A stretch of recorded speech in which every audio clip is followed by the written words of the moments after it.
KTV originals. Welcome to colour bar. আমি সুস্মিতা। শুরু করছি বিনোদন জগতের স্পাইসি লেটেস্ট খবর আর গসিপ নিয়ে আজকের entertainment bulletin colour bar.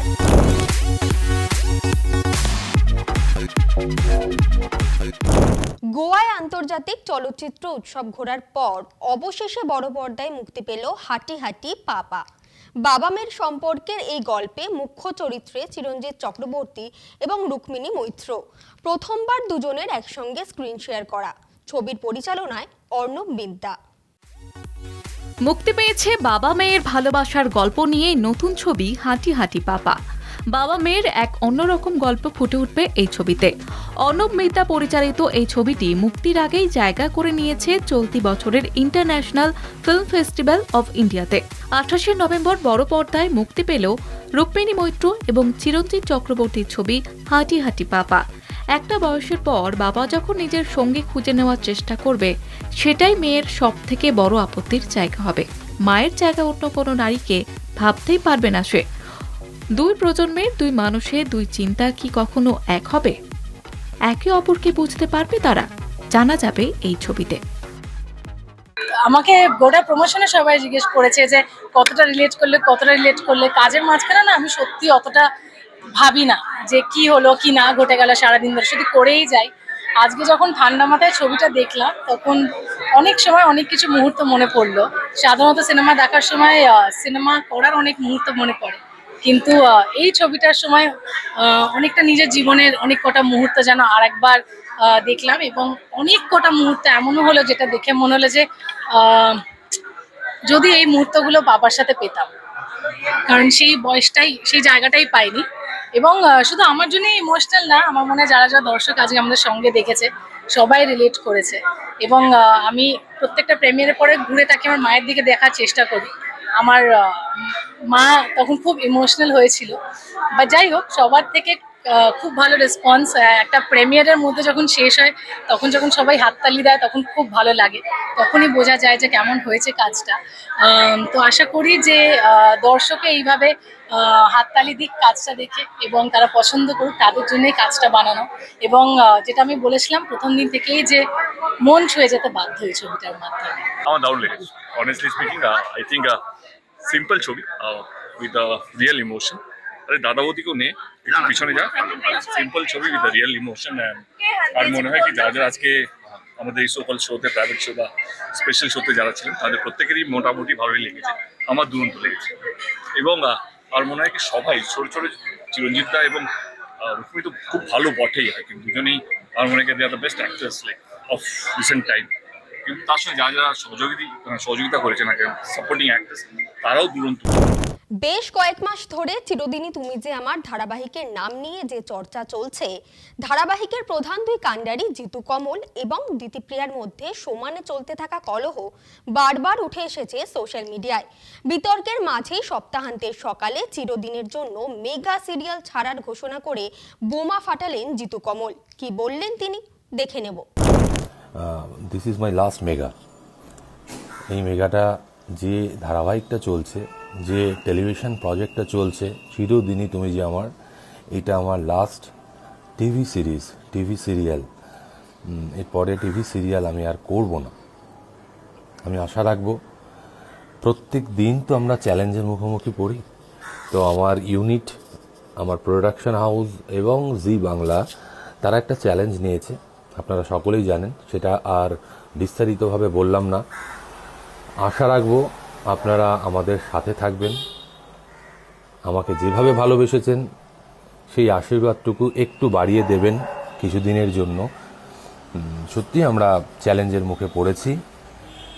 Behalf of my production house, Zee Bangla, আমার টেকনিশিয়ানস, সর্বোপরি আমার টেকনিশিয়ানস যারা দিন আনে দিন খায় আর কি, কাজ বন্ধ হয়ে গেলে তাদের কালকে থেকে সত্যিকারের প্রবলেম হবে, তাদের দিকে তাকিয়ে আমাদের সিরিয়ালের নাম, সেই নামকে যথাযথ করবেন। চিরদিনই তুমি যে আমার। আমি চাই আমার দর্শক, আমার টেলিভিশনের সমস্ত দর্শক চিরদিনই তুমি যে আমারের মতোই আপনারা থাকবেন। চিরদিনই সত্যি আপনারা যে আমার, এটা একটু প্রমাণ করবেন। This is my last mega. Please bless me, আশীর্বাদ করুন। পরবর্তীকালে যে কাজই করি মন দিয়ে করতে পারি, এখন যেভাবে করছি সেভাবেই মন দিয়ে করতে পারি, এতটুকু আশা রেখে আমাদের এই চ্যালেঞ্জকে আপনারা, এই যুদ্ধটাকে আপনারা প্লিজ জেতাবেন। পথকুকুরদের খাবার খাওয়াতে গিয়ে স্থানীয়দের হাতে হেনস্থার শিকার সায়ন্তনী ও ইন্দ্রনীল। দুই অভিনেতা দম্পতিকে মারধর করা হয়েছে শুক্রবার রাতে। শুক্রবার হঠাৎ ফেসবুক লাইভে এসে অভিনেত্রী ও তার অভিনেতা স্বামী পুরো ঘটনাকে তুলে ধরলেন। কিভাবে স্থানীয়রা তাদের উপর চড়াও হয়ে হেনস্থা করেছেন তাও স্পষ্ট জানালেন তারা। কতটা ভয়ে আছো? এখন মানে আপাতত আমি নাম হয়ে গেছি, মানে হ্যাঁ, মানে এতটা আমার তো শারীরিক পেন হয়ে হচ্ছে এবং মানে এতটা ভয়ও পেয়ে গেছিলাম। আমি তো ভয় পেয়েছিলাম ওখানের থেকে বেশি যে ওর না কিছু হয়ে যায় আর আমার আমার না আরেকটা সেকেন্ড স্ট্রোক হয়, কারণ এতটা এক্সাইটমেন্ট, এতটা স্ট্রেস নেওয়ার আমার কথা ছিল না। মানে ফিজিক্যালি, মানে আমি জাস্ট আর মেন্টালি ফিজিক্যালি মানে আমি জাস্ট মানে শেষ যাকে বলে, মানে মুখ থেকে কথাও যে বলবো সেটারও আর ক্ষমতা আমার নেই আর কি। আর এতটাই শকিং পুরো ব্যাপারটা, মানে আই এম কমপ্লিটলি শকড। এবং আমার তো ওই নাকে লেগেছে, ভেতরে ইঞ্জুরি হয়েছে, কি ভাগ্যিস এক্সরেতে বেরিয়েছে, হাড়ে কিছু হয়নি। বাট এখনো মাঝে মাঝে ওই এক্সট্রা টান দিতে হচ্ছে, মানে একটু কোথাও গিয়ে ব্লক হয়ে যাচ্ছে বা এই চশমাটা নিচে হয়ে গেলে একটু লাগছে। তো এই জিনিসগুলো হচ্ছে, হাত কেটেছে, শরীরে এরকম কিলচর ঘুষিলাতি পড়েছে, সেই যন্ত্রণা আছে। ঘটনার সূত্রপাত কোন এলাকা এবং ঠিক কি হয়েছিল? এলাকা হচ্ছে রাজডাঙ্গা, রবীন্দ্র উদ্যান, রবীন্দ্র উদ্যান, রাজডাঙ্গা সহমত club 176, Rajdanga gold park, Kolkata 107। এবং উল্টো দিকের যে বিল্ডিং এ যারা নিজেরাই বলছেন যে আমরা এখানেই থাকি, তার একজন হচ্ছে একটি নাম্বার হচ্ছে 193 শান্তিপল্লী, আর আরেকটি বিল্ডিং এর নাম্বার হচ্ছে 298 শান্তিপল্লী। এবং আরো আরো বিল্ডিং আছে, সেগুলো আমরা খুব একটা মানে ইয়ে করতে পারিনি, সেই মুহূর্তে রেজিস্টার করতে পারিনি। তো এবার বিষয়টা হচ্ছে যে ওখানে গেছি কুকুরদের খাওয়াতে, কারণ আমার বাড়ির নিচের যে বাচ্চা আর কি কালু, ও মারা গেছিল 13 দিন আগে। তো ওই 13 দিন পরে আমরা আর কি এনশিওর করেছিলাম যাতে যারা যারা মানে পথ শিশু আছে তাদেরকে খাওয়াবো, সেটাই আমার মনে হচ্ছে ওর আত্মাকে শান্তি দেবে, এবং আমাদেরও অফকোর্স। কিন্তু সেই করতে গিয়ে এই লাস্ট আমাদের এলাকা ছিল হচ্ছে রাজডাঙ্গা। তো রাজডাঙ্গায় ওখানে গিয়ে খাওয়াতে গিয়ে কিছু দেখছি বয়স্ক লোকজন বেরিয়ে আসছে একটা ক্লাব থেকে। বেরিয়ে এসে হঠাৎ বালতির দিকে তাকিয়ে বলছে, আমাদের বালতি ছিল হাতে, তাকিয়ে বলছে যে এটা কি? ঠিক আছে, আমি যে ভাই বলেছে যে ভাত আর মাংস আছে, আমরা ওই বাচ্চাগুলোকে খেতে দিতে যাচ্ছি। না না, খাওয়া যাবে না ভাই, দেওয়া যাবে না, খাওয়ানো যাবে না, কারণ আমাদের এখানে ইয়ে করেছে। ঠিক আছে, মানে প্রচন্ড রকম একটা অ্যাটিটিউড যেন আর কি কোথাকারকে। তো এবার ইয়ে করে বলছে যে না, খাওয়ানো যাবে না, কারণ কুকুর আমাদের কামড়েছে আর মাল্টিপ্লাই হচ্ছে, তাই জন্য খাওয়ানো যাবে না। মানে মোদ্দা কথা হচ্ছে যে না খাইয়ে মারবো। ঠিক আছে, তারপরে ও যখন বলেছে যে আর কি মাল্টিপ্লাই হচ্ছে যখন, তো নিউটার করিয়ে দিন, আমি নাম্বার দিচ্ছি, তখন বলেছেন ঠিক আছে দিন। তারপরে যেই নাম্বার দিতে গেছে বলছে না না, দরকার নেই আর কি। ঠিক আছে, মানে ওনাদের জন্য একটা বেশি দায়িত্ব হয়ে যাবে, যেটা বুঝতে পারলাম। মানে পাশ থেকে একজন প্রম্পট করলো, নিয়ে বুঝলাম যে পুরো ইউটার্ন হয়ে গেল বিষয়টা। তো তারপরে নিলেন না, তারপরে কথা কাটাকাটি এই হতে হতে হতে হতে হঠাৎ দেখি আমার সাথে যে মানে ভাই গেছে, ওকে একটা লাথি মেরে রাস্তায় ফেলে দিল। তারপরে সেটা ফেসবুক মারধর। লাইভে আছেও আর কি, যে হ্যাঁ। সবাই দেখেছো যে আমরা কথা বলতে বলতে হিটের ডিসকাশন যখন চলছে, হঠাৎ করেই ওকে লাঠিটা মেরে আর কি রাস্তায় ফেলে মারধর করতে শুরু করলো। তারপরে ওকে বাঁচাতে গিয়ে আমি একজনকে ঠেললাম, তারপরে 10-12 জন আমাকে ঘিরে একটা ল্যাম্পপোস্টের কাছে গিয়ে আমাকে মারধর করতে শুরু করলো। আমাকে বাঁচাতে গিয়ে আবার চন্দন, মানে যে আমার ভাই, ও গেল, ওর পিঠে মারলো। ঠিক আছে, সজোরে পিঠে মেরে তারপরে তো কিছু মহিলা ওখানে এসে বলবো যে রীতিমতো রেস্কিউ করলো। তারপরে আমরা ওখান থেকে বেরোলাম।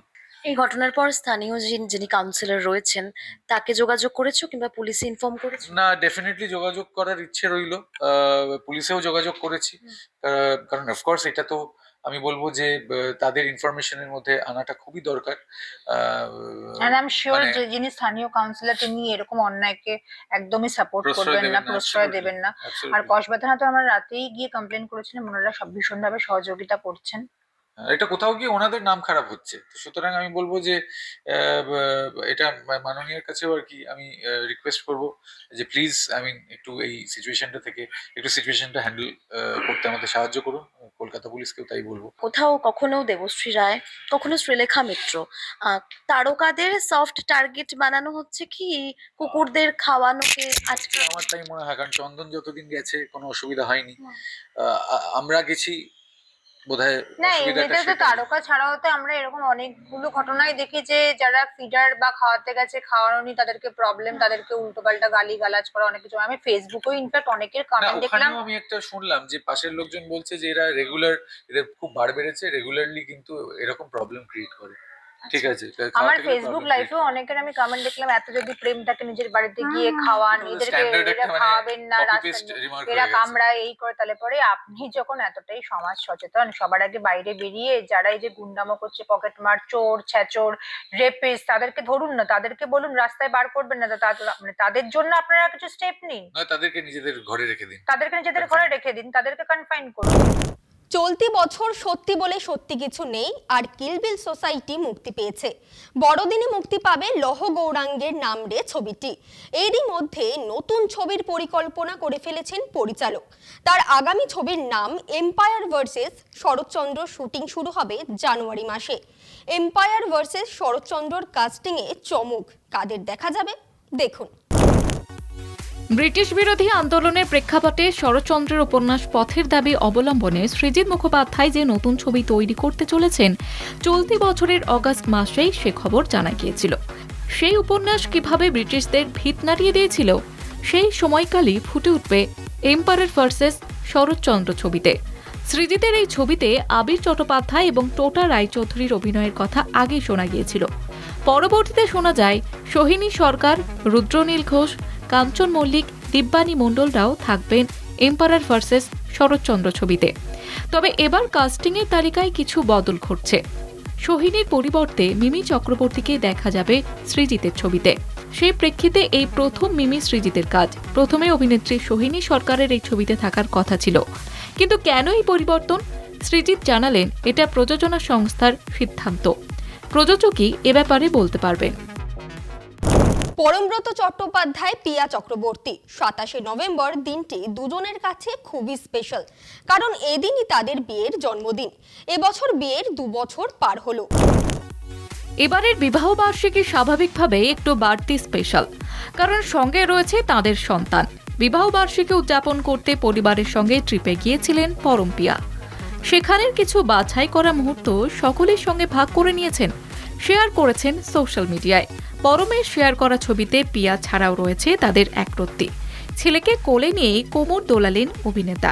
কোনো ছবিতে পিয়া পরমের গালে দিচ্ছেন ভালোবাসার চুম্বন, আবার কোনোটাতে পরম স্নেহের চুম্বন এঁকে দিচ্ছেন পিয়ার মাথায়। স্টার জলসায় আসছে নতুন ধারাবাহিক মিলন হবে কতদিনে। গাঁটছড়ার পর আবারও একসঙ্গে এই ধারাবাহিকে জুটি বাঁধলেন গৌরব চট্টোপাধ্যায় এবং সোলাঙ্কি রায়। ধারাবাহিকে দেখা যাবে টেলিভিশনের আরও এক ঝাঁক অভিনেতা অভিনেত্রীকেও।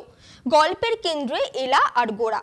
এলার কাছে ভালোবাসার অনেক দাম, আর গোরার ভালোবাসা শব্দটার প্রতি আছে চরম বিতৃষ্ণা। শোনা যাচ্ছে ধারাবাহিকের ভিলেন চরিত্র দর্শকরা দেখতে পাবেন অভিনেত্রী যুক্তা চক্রবর্তীকে। ধারাবাহিক নিয়ে সোলাঙ্কি গৌরব কি জানালেন, শুনবো।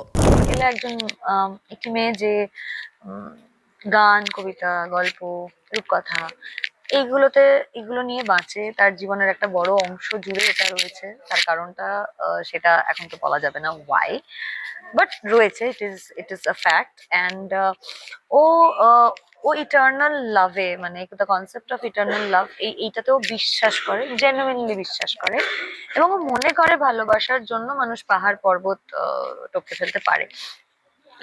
আপাতত এলার এটাই, এবং এলা তার পরিবারের সাথে ভীষণভাবে অ্যাটাচড।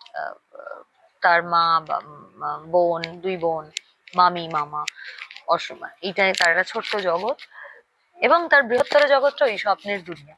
আর গোড়া একেবারেই উল্টো। গোড়া যেটাকে পুরোপুরি রিয়েলিস্ট, পরিবারের অনেকেই পছন্দ করে না, এবং যতটা এলার থেকে আলাদা হওয়া যায় গোরা অ্যাকচুয়ালি তাই, দুজন দুটো স্পেকট্রামে extremely opposite, north pole south pole, ভালোবাসায় বিশ্বাস করে না, এক্সট্রিমলি রিয়েলিস্ট যেটা বললাম, এবং তার একটা জীবনে বিরাট বড় ক্ষত রয়েছে, সেটা পরিবারের জায়গা থেকে। এবং সে যখন একজন তার একেবারে এক্সট্রিমলি অপোজিট স্পেকট্রামে একজন মানুষের সাথে তার দ্য লাইফ গেট এন্টওয়াইন, তখন তার খুব রাগ হয় এবং কিছু কারণে ঘটনাচক্রে এরা তার জীবনে একটা এফেক্ট ফেলে, যেটার জায়গা থেকে যেটা থেকে গোরার ভীষণই এলার এগেনস্টে রাগ হয় এবং এলাকে তার এখন একটা মাত্র মোটিভ হচ্ছে এলাকে শেষ করা। আজকের কালার বার এখানেই শেষ করছি, দেখা হচ্ছে পরবর্তী এপিসোডে। আমাদের এই স্পেশাল বুলেটিন কেমন লাগছে আপনাদের কমেন্ট করে জানান আমাদের ফেসবুক পেজে, ইনস্টাগ্রামে, ইউটিউবে এবং এক্স হ্যান্ডেলে। এছাড়াও ফলো করতে ভুলবেন না আমাদের website Kolkata TV online. Kolkata TV, রাত দিন 7 দিন।